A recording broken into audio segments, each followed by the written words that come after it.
भानगढ़ एक ऐसा किला है जो किसी समय में राजाओं का गढ़ हुआ करता था और साथ ही अपनी विशेष शान और शौकत के लिए माना जाता था।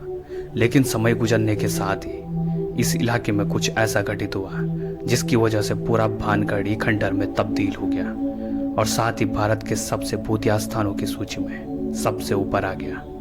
दरअसल भानगढ़ का किला राजस्थान के अलवर जिले में है और इस किले को बनवाया था आमेर के राजा भगवान दास ने। दरअसल भानगढ़ मानसिंह, जो कि अकबर के सबसे करीबी माने जाते थे, उनके भाई राजा माधव सिंह की राजधानी भी रहा।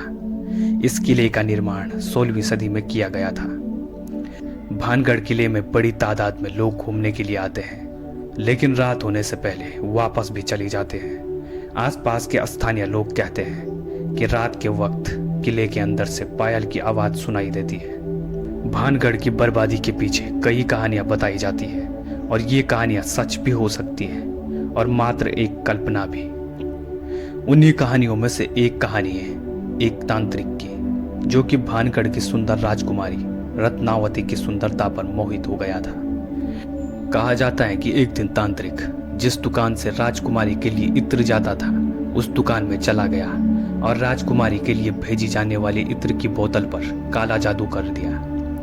तांत्रिक ने इत्र की शीशी पर ऐसा जादू किया कि इत्र लगाने वाला उससे प्रेम करने लग जाए। राजकुमारी को बोतल तो मिल गई, लेकिन गलती से एक पत्थर पर गिरने से टूट गई।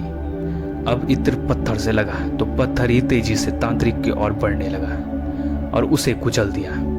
लेकिन मरने से पहले उसने भानगढ़ को बर्बाद होने का श्राप दे दिया, जिस कारण से कुछ ही समय के बाद एक युद्ध हो गया जिसमें भानगढ़ तबाह हो गया और यहाँ रहने वाले सभी लोग मारे गए। एक दूसरी कहानी के मुताबिक यहाँ एक साधु रहते थे और महल बनाने के समय उन्होंने चेतावनी दी थी कि महल की ऊंचाई कम रखी जाए ताकि महल की परछाई उनके पास तक न आ पाए।